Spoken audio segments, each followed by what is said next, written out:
আমরা রয়েছি রানাঘাট 2 নম্বর ব্লকের বহিরগাছি গ্রাম পঞ্চায়েত এলাকার একটি গুরুত্বপূর্ণ রাস্তা। তুমি দেখলেই বুঝতে পারবে যে রাস্তাটা কতটা গুরুত্বপূর্ণ এবং আপাত দৃষ্টিতে দেখলে কিন্তু মনে হতে পারে লম্বা কোনো একটি জলাশয়। আদৌ কিন্তু এটি জলাশয় নয়, এটি একটি গুরুত্বপূর্ণ রাস্তা এবং এই রাস্তা দিয়েই কিন্তু প্রত্যেক দিন এই রাস্তার ওপরেই কিন্তু রয়েছে বহিরগাছি রেল স্টেশন, একটি রয়েছে উচ্চ মাধ্যমিক স্কুল, একই সঙ্গে ব্যাংক, বাজার, পোস্ট অফিস থেকে শুরু করে অত্যন্ত গুরুত্বপূর্ণ বেশ কয়েকটি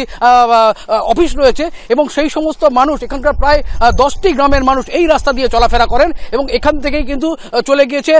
আরংঘাটা সবদালপুর প্রাথমিক স্বাস্থ্যকেন্দ্র এবং সেই স্বাস্থ্যকেন্দ্রে যেতে গেলেও কিন্তু এইখানকার যে 10টি গ্রামের মানুষ তারা কিন্তু এই রাস্তার উপরেই মূলত নির্ভরশীল। তারা এখান থেকে কিন্তু আরংঘাটা পর্যন্ত তারা যান এবং স্থানীয় বাসিন্দাদের মূলত যেটা অভিযোগ, এই রাস্তাটি প্রায় 15 বছর ধরে বেহাল হতে হতে এমন পরিস্থিতির সৃষ্টি হয়েছে যার ফলে কিন্তু চলাচলের অযোগ্য হয়ে গিয়েছে এবং প্রত্যেক দিনই ছোট বড় দুর্ঘটনা লেগেই রয়েছে। বিশেষ করে আরংঘাটা যে সবদালপুর প্রাথমিক স্বাস্থ্যকেন্দ্র, সেখানে যদি কোনো রোগীদেরকে নিয়ে যেতে হয় এই রাস্তার উপরেই কিন্তু তারা মূলত নির্ভরশীল। প্রত্যেক দিন এই একটু বৃষ্টি হলেই রাস্তায় জল জমতে থাকছে, খানাখন্দে পরিণত হয়ে গিয়েছে, যার ফলে চলাচলের অযোগ্য হয়ে গিয়েছে।